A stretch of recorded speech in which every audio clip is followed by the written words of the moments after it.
के लिए डॉक्टर विनय सिंह जी हमारे बीच में हैं। यहाँ पे जो और अध्यापक हैं और जो मीडिया के जो लोग हैं और हमारे प्यारे स्टूडेंट जो हमारे हैं, आप सभी का विश्वविद्यालय परिवार में स्वागत है। महाविद्यालय उससे कुछ अलग नहीं है, विश्वविद्यालय परिवार का ही एक अंग है। और हम हमेशा कहते हैं कि हम तो ये मानते हैं, don't think that you are not studying in the university campus. वो एक कैंपस है, उसके बहुत से एक्सटेंडेड कैंपस हैं, उसकी बहुत सी आर्म्स हैं, उसी का आप भी है जहाँ पर चाहे बच्चा हमारे कैंपस में पढ़े यहाँ पढ़े, उसको डिग्री एक ही मिलती है। उसकी डिग्री में कोई भी अंतर नहीं होगा, डिग्री एक ही मिलती है। और आप लोग अभी फर्स्ट टाइम इंटर करके आए हैं यहाँ पर, तो देखिए इंटर के बाद जब आप आते हैं यूनिवर्सिटी में या कॉलेज में आते हैं, हायर एजुकेशन इंस्टीट्यूशन में आते हैं, तो एक बड़ा परिवर्तन आपको दिखाई देता है। उसके संग एडजस्ट करना, तो जब फिजिक्स की वहाँ एक बुक होती है, यहाँ धीमे धीमे 8 बुक हो जाती हैं, और वहाँ अगर इतनी मोटी होती है तो यहाँ इतनी मोटी हो जाती है। ये भी फर्क होता है। कई बच्चे हिंदी मीडियम से आते हैं, बहुत सी बुक सिर्फ इंग्लिश में होती है।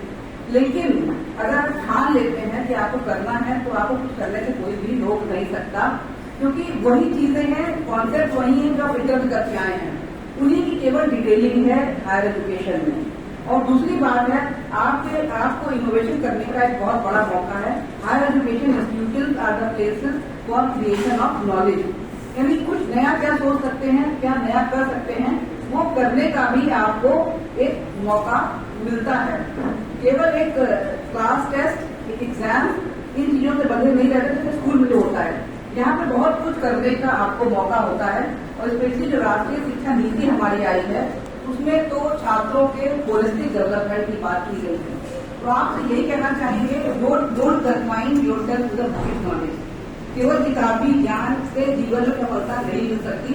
अपना ओवरऑल डेवलपमेंट के लिए ध्यान दीजिए। ओवरऑल डेवलपमेंट में क्या है, अगर आपका कॉलेज को करिकुलर एक्टिविटी कराता है, स्पोर्ट्स कराता है, डिबेटिंग क्लब रखता है, इस तरह की बहुत सी एक्टिविटी कराता है, उन सब में पार्टिसिपेट करिए।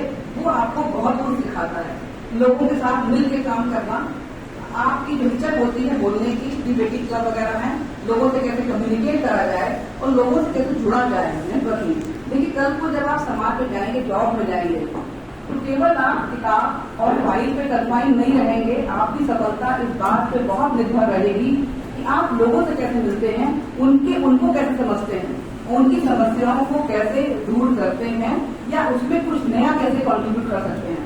तो कोई भी कंपनी किसी को हायर करती है, हम कहते 4 बच्चे हैं, मान ली 4 बच्चे हैं, BSc करे हुए हैं, कोई इंटरव्यू लेना आए कि दोनों के सबके परसेंटेज, किसी के 75, किसी के 80, 85, कंपनी क्या देखेगी आपके लिए? ये देखेगी क्या आप कुछ नया उस कंपनी में ऐड कर सकते हैं, कुछ नया कर सकते हैं। तो कुछ नया सोचने की क्षमता और उसको उड़ान देना, जिसका महाविद्यालय या हायर एजुकेशन इंस्टीट्यूशन का एक बड़ा रोल होता है। वहाँ पर उस पर ध्यान दीजिए। पढ़ाई सारे बच्चे कर रहे हैं और सभी पढ़ेंगे और सभी आगे जाएंगे पढ़ने। और कभी कभी आपको लगे कुछ नंबर कम आए हैं, कुछ नंबर ज्यादा आए हैं, तो इस पर भी बहुत ज्यादा पीछे भागने की जरूरत नहीं है कि उसके 2 नंबर कम और 2 नंबर ज्यादा। जैसा कि हमेशा कहा जाता है कि numbers are not always the real test of your knowledge. इस पर परेशान मत होइए। और जरूरी नहीं है कि जो बच्चा 95% नंबर लाए वो ज्यादा सफल हो, जिसके 85 या 80 या 65 या 60 आए वो उतना सफल नहीं हो पाए। बहुत से एग्जाम्पल देश में मौजूद हैं और इसकी हम रिपीट नहीं करेंगे, उसके ऊपर बहुत से केसेस हैं। नंबरों के पीछे नहीं भागिए, आप उससे ज्ञान क्या करते हैं। तीसरी बात है, अपनी पढ़ाई की जर्नी को एंजॉयबल बनाइए। अपने को ओवर बर्डन मत फील करिए कि हमें समझ में नहीं आ रहा, हम डिप्रेशन में। पढ़ाई को ऐसे पढ़िए कि आपको पढ़ने में मजा आए, आप पढ़ाई को एंजॉय करें। ये बहुत बहुत आवश्यक है। किसी चीज को आप एंजॉय नहीं करेंगे तो बच्चा सीखेंगे कैसे? अगर आप किसी चीज को बोझ समझेंगे तो आप उससे उतना आउटपुट नहीं दे पाएंगे जितना कि देना चाहिए। क्योंकि समाज में एक बड़ी समस्या हमको जो दिखती है, बड़ा आश्चर्य मुझे देख के होता है जब मैं सुनती हूँ कि 10th क्लास में बच्चे ने सुसाइड कर लिया क्योंकि उसकी नंबर कम आए बोर्ड में। अरे जीवन में क्या नंबर के अलावा भी बहुत कुछ है भाई। केवल नंबर नहीं है कि उसको लेके आप इतने परेशान हो कि कहीं 2 नंबर ज्यादा और 2 नंबर कम। लेकिन यहाँ पर जब हम बात करते हैं, बहुत जरूरी है जिसपे आप लोग ध्यान दें। देखिए यहाँ पर आप अपने जीवन की one of the highest degree लेने जा रहे हैं। जो यूजी करेगा, शायद यूजी करके कहीं और जॉब में चला जाएगा, जीवन की हाईएस्ट डिग्री, इसके ऊपर कोई डिग्री नहीं होगी।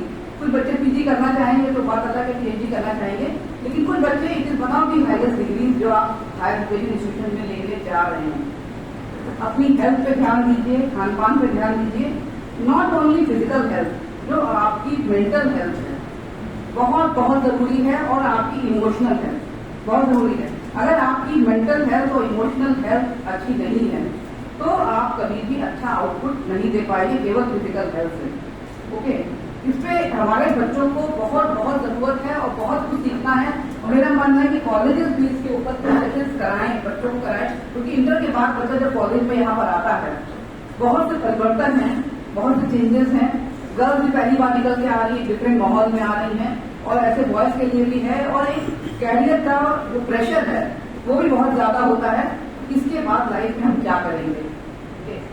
इस प्रेशर पे ज्यादा न जाते हुए अगर आप मेहनत करते हैं जहां जो करना है और आप ठान लेते हैं कि हमें जीवन में करना है, तो सफलता से कोई आपको रोक नहीं सकता, ऐसा मेरा मानना है। तो उसका प्रेशर मत करिए, फील करिए, और उसकी बजाय उसको एंजॉय करिए, मेहनत करिए, और जो नंबर आते हैं, जो रिजल्ट आता है, उसके लिए इतना परेशान मत होइए कि क्या होता है। ठीक है, बाकी आपके टीचर्स बहुत अच्छे हैं। हमारे प्रिंसिपल से बात हो रही थी, आपके टीचर्स हैं, यूनिवर्सिटी इज देयर, आप लोग यूनिवर्सिटी की विजिट भी करा सकते हैं अपने छात्रों को वहां लाके। और अभी तो आप लोग यूजी के छात्र हैं, तो हम तो चाहेंगे जिस करके पीजी यहाँ रहिए, और जो पीजी बाकी आप यूनिवर्सिटी में भी देखिए, बहुत से ऑप्शन हैं। कुछ बातें क्योंकि आप लोग महाविद्यालय के साथ साथ विश्वविद्यालय से भी जुड़ रहे हैं, तो आपको अपने विश्वविद्यालय के बारे में भी कुछ बातें पता होनी चाहिए। कि कोई पूछे कि इस यूनिवर्सिटी में पढ़ते हैं तो क्या नाम तो बता देंगे आप। यूनिवर्सिटी इस साल 75 ईयर कंप्लीट कर रही है, तो we are celebrating diamond jubilee year of the university. और देश में बहुत कम संस्थाएं हैं जिनकी इतनी लंबी लेगेसी है, और इतना पुराना उनका है। कुछ नई संस्थाएं हैं 3-4 साल पहले पूरी होती हैं, 75 साल की लेगेसी, और इसमें बहुत बड़े बड़े लोग कॉलेजेस से और यूनिवर्सिटी कैंपस सब जगह से निकले हैं। अगर आप नाम पाएंगे तो एक बड़े नाम आपको गोरखपुर विश्वविद्यालय या उसके एफिलिएटेड कॉलेजेस से निकले हैं। उसके बाद एक संस्था होती है जो एजुकेशन इंस्टीट्यूट ग्रेड देती है, यानी कि कोई किसी संस्था में शिक्षा का स्तर या पूरा न केवल शिक्षा का ओवरऑल एनवायरमेंट कैसा है। गोरखपुर यूनिवर्सिटी ने A++ ग्रेड पाई हुई है with 3.78 CGPA। It is highest among the state university. आप कहीं भी जाएंगे इसका हाईएस्ट है। और अगर देश में शिक्षण संस्थानों की तुलना करेंगे तो ये नंबर 4 पे आती है। केवल 3 संस्थान ऐसे हैं जिनकी कैटेगरी उनकी रेटिंग इससे ऊपर है। तो ये बहुत गर्व की बात है कि आप इस परिवार का हिस्सा हैं यहाँ पर। उसके बाद अभी यूजीसी ने हम लोग को कैटेगरी 1 यूनिवर्सिटी का दर्जा किया है, यानी कि one of the best universities of the country उसका मिला है। 2 रैंकिंग होती है, बहुत प्रेस्टिजियस यूएस वर्ल्ड रैंकिंग होती है, जो बहुत बच्चे देखते हो नेट पे जाएंगे मिल जाएगा। यूएस वर्ल्ड रैंकिंग में भी जो जिस 1-2 स्टेट यूनिवर्सिटी ने अपना स्थान बनाया है, उसमें भी गोरखपुर यूनिवर्सिटी का नाम वहां पे दर्ज हुआ है। यानी कि आप ऐसी संस्था से जुड़े हैं जो कि न केवल राष्ट्रीय बल्कि अंतर्राष्ट्रीय स्तर पर भी जानी मानी संस्था है। चाहे पब्लिकेशन का बात करें, चाहे पेटेंट की बात करें, हम लोग सब में लीड कर रहे हैं। स्टूडेंट के लिए हम लोग बहुत कुछ और भी यूनिवर्सिटी में नया ला रहे हैं, और वो फैसिलिटीज हमारे स्टूडेंट यूनिवर्सिटी कैंपस के स्टूडेंट के साथ साथ आप लोगों के लिए भी होगी। हम लोग सेंट्रल इंस्ट्रूमेंटेशन फैसिलिटी बना रहे हैं, क्योंकि यूजी में आप रिसर्च भी है, आपका लास्ट सर्विस प्रोजेक्ट भी है आपका यहाँ पर, वो भी आप आके वहाँ पर यूज कर सकते हैं। कुछ फैसिलिटीज यहाँ है और कुछ फैसिलिटीज आप विभागों से, जैसे कि वहाँ पर स्टूडेंट विजिट का है तो आप अपना रेस्पेक्टिव डिपार्टमेंट से, जूलॉजी के प्रोफेसर से ही है, कोई बच्चे को फैसिलिटी चाहिए, कुछ नया करना चाहता है तो वहाँ जा सकता है। बहुत से बच्चे यूजी के हैं जो कि अपने पेटेंट, अपने इनोवेशन हमने बहुत देखा और सोच रहे हैं और आगे बढ़ रहे हैं। कुछ पढ़ने का प्रयास करिए, कुछ नया करने का प्रयास करिए। तीसरी बात है, देखिए आप लोग भी सोसाइटी से आए हैं और पढ़ने के बाद सोसाइटी वापस जाएंगे। समाज से जुड़ना बहुत बहुत जरूरी है। जहाँ पे आप रहते हैं आप आस पास के लोगों से जुड़ के उनके लिए क्या कर सकते हैं, उनके जीवन को कैसे बेहतर बना सकते हैं, ये भी प्रयास देखिए। क्या उनकी जरूरतें हैं, उसमें आप लोग क्या कॉन्ट्रीब्यूट कर सकते हैं। क्या हम ग्रुप ऑफ स्टूडेंट्स मिलकर कुछ कर सकते हैं, क्या हम लोग मिलकर ऐसे कुछ क्लब बना सकते हैं जो कि सामाजिक कार्य भी साथ में करें, क्योंकि सोसाइटी से कनेक्शन बहुत जरूरी है। प्रोफेसर सिंह ने भी आपसे कहा, आपके प्रिंसिपल ने भी कहा, देखिए परिवार से आपका जुड़ाव बहुत बहुत आवश्यक है। आपका आपके पेरेंट्स से अच्छा और उसके बाद टीचर से अच्छा आपका वैल्यूएशन कोई भी नहीं हो सकता, इस बात की आप बात मान लीजिए। Nobody else in the society. Okay, कभी भी किसी बाहर के व्यक्ति पे उतना ट्रस्ट ना करिए जितना अपने पेरेंट पे करते थे। और आजकल ये ट्रस्ट बच्चों को बहुत प्रॉब्लम बहुत ज्यादा क्रिएट कर रहा है। सोशल मीडिया से कनेक्शन, अननोन पर्सन से कनेक्शन, उसके कॉन्सिक्वेंसेज भी बहुत से आ रहे हैं, बच्चे मिसलीड हो जाते हैं। एज भी ऐसी होती है शायद बच्चा डिसाइड भी नहीं कर पाता है कि इससे क्या कॉन्सिक्वेंसेज होंगे, और वो कभी कभी पेरेंट्स से भी ऊपर कुछ लोगों को रख देता है, उसके बहुत से कॉन्सिक्वेंसेज होते हैं। ये टाइम ऐसा है, you are mature, you all are adult, अपने निर्णय अपने आप लीजिए। कभी किसी बुरी हैबिट में, चाहे वो नशा है, ऐसी चीजों में ना पड़िए। देखिए आपके ये बहुत ही इंपॉर्टेंट साल है लाइफ में बनने के। अगर आपने यहाँ मेहनत कर ली तो आप लाइफ में कुछ भी कर सकते हैं। ये 2-3 साल ऐसे होते हैं जो आपके जीवन में एक बड़ा परिवर्तन ला सकते हैं और लाते हैं। इसीलिए यूनिवर्सिटीज का, हायर एजुकेशन इंस्टीट्यूशन का बहुत बड़ा रोल है बच्चों के जीवन को संवारने के लिए। एक टाइम ऐसा था जब बच्चे पढ़ के निकलते थे तो हमारे देश में उतने ऑप्शंस नहीं थे, लेकिन आज हमारे प्रधानमंत्री एक विकसित भारत की परिकल्पना कर रहे हैं। 2047 में हमारा आजादी के 100 साल पूरे हो रहे हैं। And from we are moving from developing country toward the develop country. एक टाइम ऐसा था जब आप सेमी कंडक्टर चिप्स जैसे थे या मोबाइल आप सब बाहर ही जाते थे। आज ये कंपनीज आपके कंट्री में लग रही हैं, बहुत से जॉब के एवेन्यूज आ रहे हैं, बहुत चीजें आ रही हैं। तो बच्चों के लिए अगर आप अपने अंदर कैपेबिलिटी डेवलप करते हैं तो मेरा नहीं मानना कि जॉब की कोई कमी है, लेकिन कुछ आपको अलग अपने अंदर करना होगा। आप पढ़ रहे हैं, पढ़ाई के साथ बहुत से कोर्सेज ऑनलाइन स्किल के भी हैं। Even the universities like Harvard and MIT they are offering online courses free of cost. बहुत चीजें नेट पे हैं, तो बजाय टाइम बर्बाद करने के नेट पे कुछ एजुकेशन से संबंधित या आपके पर्सनालिटी डेवलपमेंट संबंधित क्या मिल सकता है। लैंग्वेज के लिए बहुत से सॉफ्टवेयर हैं, कम्युनिकेशन स्किल को इम्प्रूव करने के लिए बहुत से सॉफ्टवेयर हैं। तो अपनी एनर्जी और अपना टाइम उनमें लगाइए, तो मेरा मानना है कि आप बेहतर कर सकते हैं। साइबर सिक्योरिटी जैसे विषय हैं जिसकी हर संस्था को जरूरत है, उसके ऊपर कुछ सीखिए। आर्टिफिशियल इंटेलिजेंस है, तो ये चीजें तो हर बच्चे के हाथ में मोबाइल है और आप लोगों के पास लैपटॉप भी होंगे या कंप्यूटर की एक्सेस भी होगी। तो अगर अपनी एनर्जी और टाइम केवल सोशल मीडिया पर ना जाके इन चीजों पे भी आप लगाएंगे, कंप्यूटर और इंटरनेट का यूज करेंगे, वो आपके जीवन में आपके जॉब या आपके जो कैरियर के प्रोस्पेक्ट को बेहतर बना सकती है। क्योंकि करंट चीजों के बारे में जानना, समझना और उनको सीखना आप सबके लिए बहुत बहुत आवश्यक है। बहुत अच्छा इनिशिएटिव है आपका, जो गर्ल्स को आप सिलाई कढ़ाई या कंप्यूटर पे ट्रेनिंग दिला रहे हैं, बहुत बहुत बधाई इसके लिए। ये स्किल तो ऐसी है, गर्ल्स के साथ में बॉयज भी सीखे, मेरा मानना है। देखिए आज का जो परिवेश आ रहा है, दोनों को बराबर सीखें और दोनों को सीखना आना चाहिए बराबर से। आज के समाज में हम तो जेंडर इक्वलिटी की बात करते हैं, वुमेन एम्पावरमेंट, देखिए की फीमेल बैठी हुई हैं, दोनों सेक्स बराबर हैं समाज में, और दोनों समाज के दो पहिए हैं जिन समाज चल रहा है। गर्ल बराबर जॉब कर रही है, बॉय बराबर जॉब कर रहे हैं, तो हर तरह की जिम्मेदारी दोनों बराबर शेयर करें, ऐसा मेरा मानना है। तो दोनों को इसकी कीजिए, जो अगर ऑप्शन दीजिए कोई सीखना चाहिए क्यों नहीं। बहुत आजकल तो आप देखिए, अगर आप कुकिंग की बात करें, जितने भी मास्टर शेफ की बात करें, सारे बॉयज हैं। एक टाइम ऐसा था कि खाना बनाने को कहा था कि तो महिलाओं का काम है, लेकिन आज देखिए जो नेशनल लेवल पे आ रहे हैं वो दे आर ऑल मेल। इस तरह की बहुत सी ऐसी इंडस्ट्री है, फैशन इंडस्ट्री, जहाँ किचन की बात करते हैं, फैशन इंडस्ट्रीज में टॉप पे बॉयज आ रहे हैं। तो ऐसा कोई भेदभाव नहीं रह गया है कि ये काम गर्ल्स के लिए, ये काम बॉयज के लिए। हर काम में दोनों लोग हो सकते हैं और दोनों के अंदर कुछ न कुछ अलग है, जो जिसके अंदर जो चीज है वो भर के आए, करना चाहे आगे बढ़े। कुछ ऐसे नहीं मानिए कि ये चीज गर्ल्स के लिए बनी है, ये चीज बॉयज के लिए बनी है। बहुत सी ऐसी इंडस्ट्री है जो पहले फीमेल ओरिएंटेड थी, अब वो मेल ओरिएंटेड हो रही है। सब्जेक्ट लाइक फिजिक्स, एक टाइम ऐसा था जहाँ केवल गर्ल्स बॉयज आते थे, आज तो 90% गर्ल्स है वहां पर।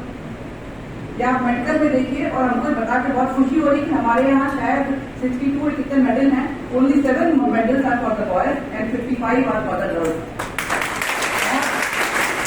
एक बात और भी है, उनमें बड़ा कॉन्ट्रीब्यूशन महाविद्यालय के छात्रों का है। एक छोटा सा एग्जाम्पल, जब हमने नया नया ज्वाइन किया था तो कुछ बच्चे मेरे पास आए कि मुझे LLM का जो एडमिशन हुआ है उसमें गड़बड़ी हुई है। हमने क्या गड़बड़ी हुई है? कहने लगे यूनिवर्सिटी के बच्चों का एडमिशन नहीं हुआ है, कॉलेज वालों का एडमिशन हो गया है, इसका मतलब गड़बड़ी हुई है। हमने कहा इसका मतलब क्या आप समझते हैं कि महाविद्यालय के छात्र कहीं कम है और यूनिवर्सिटी के छात्र बेहतर है? ऐसा कैसे आप कर सकते हैं? उसके 4-5 दिन पहले कन्वोकेशन हुआ था। हमने कहा जब डिग्री बढ़ रही थी और जब गोल्ड मेडल बढ़ रहे थे, उसमें अगर 50% से ज्यादा छात्र यूनिवर्सिटी कॉलेज के थे, तो हम कैसे कहें कि हमारी यूनिवर्सिटी के छात्र से वो कम है? सारे मेडल तो उनके। तो जो बच्चे कंप्लेन लेकर आए थे उनके पास तो कोई जवाब था नहीं इस बात का। हमने कहा देखिए बेकार की बात तो करिए ना कि LLM में गड़बड़ी हुई है, कोई गड़बड़ी नहीं हुई है। उसके बाद आज एक मैसेज आया, किसी बच्चे ने एक मैसेज करा कि LLM यहाँ पे BA बॉयज के लिए एक मेडल होता है, BA बॉयज लिखा होता है, लेकिन यूनिवर्सिटी में कुछ हमारे गोल्ड मेडल होते हैं, यूनिवर्सिटी देती है, कुछ एक स्पॉन्सर्ड मेडल होते हैं। इन स्पॉन्सर्ड मेडल को समाज के लोग कर सकते हैं, तो एक मेडल स्पॉन्सर कर सकते हैं या कोई और कर सकता है, उसका उसको कर सकता है। तो स्पॉन्सर्ड मेडल लोग चूज करते हैं कि मेडल किसे दिया जाए या किसको दिया जाए। यूनिवर्सिटी में तो टॉपर को दिया जाता है। तो एक BA में एक मेडल है बॉयज के लिए। उन्होंने कहा कि एक मेडल यूनिवर्सिटी की ओर से होना चाहिए LLM बॉयज के लिए। हमने कहा आपको ये नौबत आ गई है कि आप बॉयज के लिए रिजर्वेशन में मेडल मांग रहे हैं, तो ये चैलेंज किया है। LLM बॉयज के लिए मेडल होना चाहिए, क्योंकि LLM की टॉपर है वो गर्ल है। तो हमने कहा हम जरूर विचार करेंगे, अगर कोई हमको स्पॉन्सर मिल जाए तो आगे आके आपको आपके लिए मेडल देगा बॉयज के लिए, तो हम जरूर विचार करेंगे। इससे शायद बॉयज के लिए मेडल की संख्या बढ़ जाए, लेकिन ये बहुत अच्छा सिस्टम नहीं है। अगर गर्ल्स पढ़ रही है तो कभी कभी सोचना पड़ेगा कि हमारे बॉयज को भी परफॉर्म कर रहे हैं उतना ज्यादा। वो देखिए सोसाइटी तभी दो जो जेंडर हैं, अगर दोनों इक्वल कॉन्ट्रीब्यूशन नहीं देंगे, इसका मतलब कहीं ना कहीं हमारे छात्र हैं किसी और दिशा में जा रहे हैं। वो पढ़ाई में जितना हमारी छात्राएं लगा रही है वो नहीं लगा रही। ये भी एक गंभीर चिंता का विषय। हम लोग कहते हैं इस पर शोध भी करना चाहिए। हमारे गवर्नर मैडम जब आती हैं हर बार कहती हैं इस पर शोध करिए कि ऐसा क्यों हो रहा है कि हमारे जो फीमेल स्टूडेंट्स हैं they are performing much better than the male student even in the subject like LLM and NLP, not only in the BA। वहां पे यह हालत है। ऐसी क्यों है? जब BA बॉयज का भी मेडल देना पड़ा आपको, तो आप सोच सकते हैं कि मतलब क्या स्थिति है। तो हमारे जो छात्र हैं थोड़ा और गंभीर हो, अपने कैरियर को और गंभीरता से लें, तो मेरा मानना है कि समाज के लिए बेहतर होगा और देश के लिए भी बेहतर होगा ये। क्योंकि गर्ल्स तो एक किताब ये पढ़ा करती लगी रहती है, लेकिन थोड़ा सा गंभीर हमारे छात्रों को भी होना पड़ेगा। ये सब कुछ पॉइंट के बाद कोई लंबे भाषण की बात नहीं है। आपका सब पहला दिन है, तो बहुत बहुत स्वागत आपका भी विद्यालय परिवार से जुड़ने के लिए, हम सबके साथ ही जुड़ने के लिए। और कभी भी आप आए तो हम लोगों से मिल सकते हैं, कोई समस्या हो तो आप आ सकते हैं। वैसे तो मेरा मानना है आपके प्रिंसिपल अपने आप में सक्षम है। इतना आई एम वेरी हैप्पी। ग्रामीण क्षेत्र में ऐसी तरह इतना खूबसूरत कॉलेज, इतना वेल मेंटेन्ड और इतने बच्चों के साथ में, कभी कभी हम कई गांव में जाते हैं तो वो कॉलेज कहता है हमसे कि हमारे यहाँ छात्राएं आती नहीं, छात्र आती नहीं है। हम हमेशा एक बात कहते हैं, आप अपने कॉलेज को इतना अट्रैक्टिव नहीं बनाते, कुछ आप एक्टिविटी कराइए, कुछ आप ऐसा कराइए कि बच्चा अपने आप आने के लिए अट्रैक्ट हो। ये कहना कि नहीं आते हैं, इसका मतलब कहीं ना कहीं कुछ कमी आपके अंदर भी है कि बच्चा अगर नहीं आ रहा है उसको हम कैसे कॉलेज में लाएं। क्योंकि देखिए दूरी का भी आज कोई बड़ी, सबके पास ट्रांसपोर्ट है, दूरी भी एक फैक्टर नहीं रह गया है, केवल एक मनोदशा है। अगर किसी को लगता है हमको यहाँ आना अच्छा लगता है तो वहाँ आएगा। तो आप लोग की इतनी बड़ी संख्या में उपस्थित दिखाती है कि आपके महाविद्यालय का एक माहौल कितना अच्छा है, एटमॉस्फेयर कितना अच्छा है। और दीक्षारंभ जैसा initiative with all the student, तो हम तो आपको भी बहुत बहुत बधाई, बहुत शुभकामनाएं देना चाहेंगे इस इनिशिएटिव के लिए। And thank you very much and wish you all the best for your career. Thank you.